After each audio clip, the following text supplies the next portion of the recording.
Isabel. The Straits of Florida, somewhere north of Cuba, 1994. One day from home. Isabel hit the water and sank into the warm Gulf Stream. It was pitch black all around her, and the ocean was alive. Not alive with fish, alive like the ocean was a living creature itself. It churned and roiled and roared with bubbles and foam. It beat at her, pushing her and pulling her like a cat playing with the mouse it was about to eat. Isabel fought her way back to the surface and gasped for air. "Isabel!" her mother shrieked, her arms stretching out for her. But there was no way her mother could reach her. The boat was already so far away. Isabel panicked. How was it so far away already? "We have to get the boat turned," Isabel heard Luis cry. "If we don't meet the waves head on, they'll roll us over." "Dad!" Ivan yelled. Isabel spun in the water, and a wave slammed into her, filling her mouth and nose with salty water and sweeping her under again. The wave passed, and she broke the surface, gagging and choking, but she was already moving toward the place where she had seen Señor Castillo's head before it went under. Her hand struck something in the dark water, and Isabel recoiled until she realized it was Señor Castillo. The sea was tossing him around, but he wasn't moving on his own, wasn't fighting to get back out of the water. Isabel took in as much air as she could and dove down beneath an oncoming wave. She found Señor Castillo's body in the dark, wrapped her arms around him, and kicked as hard as she could for the surface. The ocean fought her, sweeping her legs out from under her and spinning her all around, but Isabel kicked until her lungs were about to burst, and at last she exploded up into the cold air, gasping. "There! There they are!" Ivan cried. Isabel couldn't even try to look for the boat. It was all she could do to keep Señor Castillo's lolling head above water and catch quick breaths before the waves rolled over them both. But the waves seemed to be smaller now, still deadly, but not as high and fast. Isabel began to feel the rhythm of the sea, the sing-song lullaby of it, and it was easy to close her eyes, to stop kicking, to stop fighting. She was so tired, so very, very tired. And then Ivan was there in the water with them, his arms around her, like they were back in their village playing together in the waves on the beach.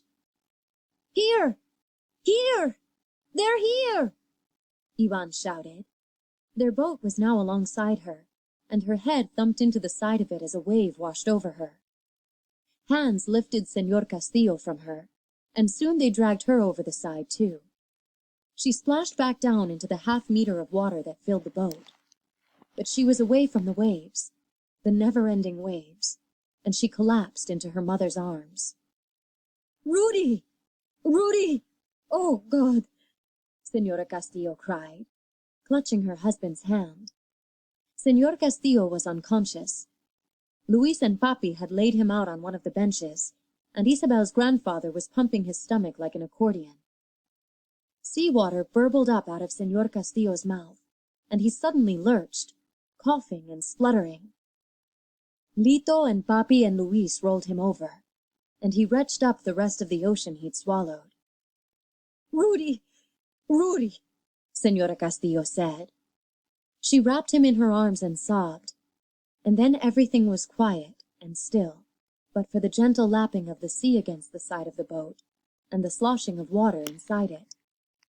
The tanker had passed. Amara stood at the back of the boat, keeping the rudder straight against the waves. But the engine was dead again. Like everything else, it had been swamped. Señora Castillo reached for Isabel's hand and squeezed it. "Thank you, Isabel." Isabel nodded, but it came out more like a shudder. She was freezing cold and soaked from head to toe, but at least she was back in her mother's arms. Mommy hugged her close and Isabel shivered. "We need to get the water out of the bottom of the boat," Papi said.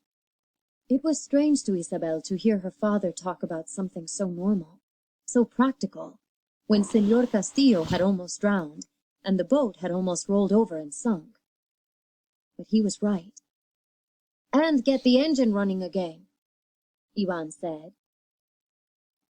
"The water first," Lito agreed, and together they gathered up bottles and jugs and began the tedious work of filling them and pouring the seawater back into the ocean. Isabel stayed buried in her mother's arms, still exhausted, and no one made her get up. "Where's the box with the medicine in it?" Luis asked.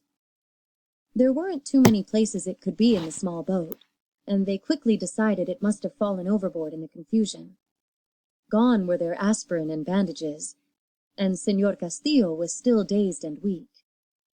It was bad, but if they got the boat bailed out, and if they got the engine running, and if they got back on track with the sun tomorrow, and if they didn't run into any more tankers, they could make it to the States without needing the medicine or matches. If. They bailed water the rest of the night, taking turns dozing in the uncomfortable, crowded little boat. Isabel didn't even realize she'd fallen asleep until she jerked awake from a nightmare about a giant monster coming for her out of the dark sea. She cried out, looking this way and that, but there was nothing but blue-black water and gray skies tinged with the red of the sun all around them for miles and miles and miles. She closed her eyes and took deep breaths, trying to calm down. The boat rocked again, and Amara struggled to keep the rudder steady. She had taken over as pilot while Señor Castillo recovered, but they still hadn't gotten the motor running again. The Gulf Stream would carry them north, toward Florida, but they would need the engine to reach the shore. Isabel's mother leaned over the side of the boat and threw up into the sea. When she slid back down inside, she looked green. The boat was rocking so much now, Isabel couldn't sit on the bench without holding on. The waves were growing higher and higher. "What is it?" Ivan said sleepily. "Another tanker?" "No. Red sky at morning. Sailors take warning," Lito said, looking up into the red-tinged clouds. "A storm is coming."